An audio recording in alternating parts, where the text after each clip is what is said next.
So here at Gloucestershire Cricket, we're delighted to welcome back a familiar face to the Bristol County ground. Ian, welcome back and congratulations on the role as new assistant coach. Does it feel good to be back here? It certainly does, and can't wait to start. So yeah, great news, great for me as well, great to be back at the club.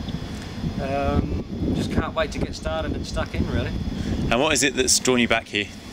Look, from previous experiences, playing here for 6-7 years, loved every minute of it, and been out of it for a while now.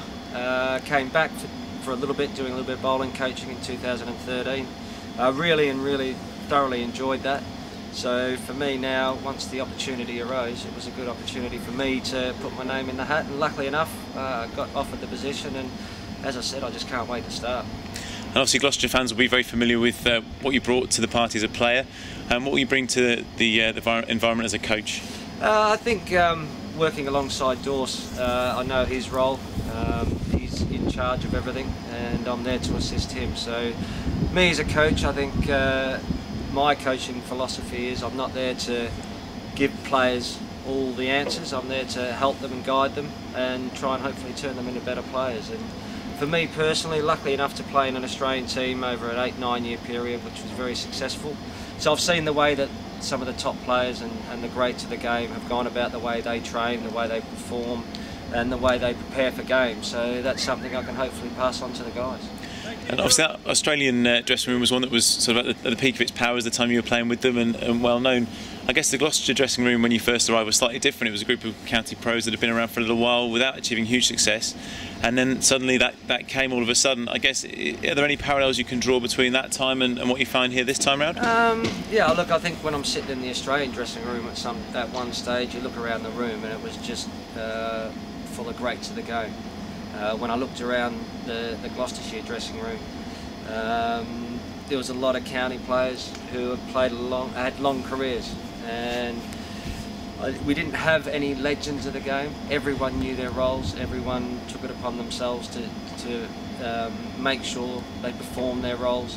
And I think also one of the things that we're lucky enough to have probably the best keeper in the country behind the stumps, Jack Russell, and also we're the best fielding side in the country. And I think that's where we need to get back to.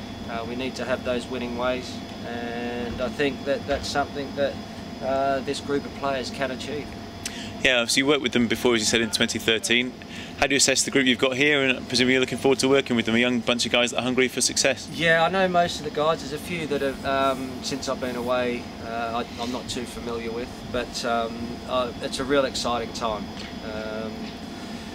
I think over the next few seasons, I think we've got the opportunity to start pushing for trophies and also pushing for promotion. So I think they're things that we should be targeting. They're not things that we're saying we're rebuilding. We're past rebuilding now. We've got a lot of senior players here who've played a lot of first-class cricket, and it's time for us as coaches to try and get the best out of those players. And as I said, trophies and promotion are not out of the question. And since you were last sort of on the field here, you've sort of played cricket all over the world, I think, in India and Zimbabwe and different places. Are there any things you picked up from your travels that you think you'll be able to bring back here? Yeah, I think as a person, as a player, and then you go into the coaching side of things. I've been lucky enough to do a little bit of coaching as well, so you do find out a lot about yourself, because then you've got a whole group to look after. You're not just looking after yourself. So yeah, you do find out a lot when you leave the game. Obviously doing a lot for Sky Sports as well, sitting in the commentary box and watching it, you see the game from a different perspective. So I think there's lots that I've learnt since retiring and from being here. So hopefully all those things will be a positive that I can take in to this young group of players. And the surroundings here are quite different to when you were playing here. What have you made of the new sort of facilities here, and do you have any messages for the people, because they're still the same, the fans that cheered you back in the day? The lot has changed, as we all know, but one thing that hasn't changed and won't change is the support that the club's always had, and that's one reason why it was so enjoyable playing for this club and being successful in the time that we were, because the supporters made that.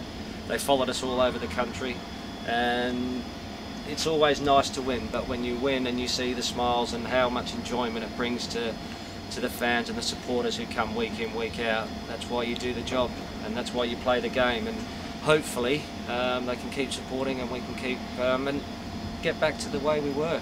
We have the players to push for, as I said, promotion and winning trophies. We need to get back to that.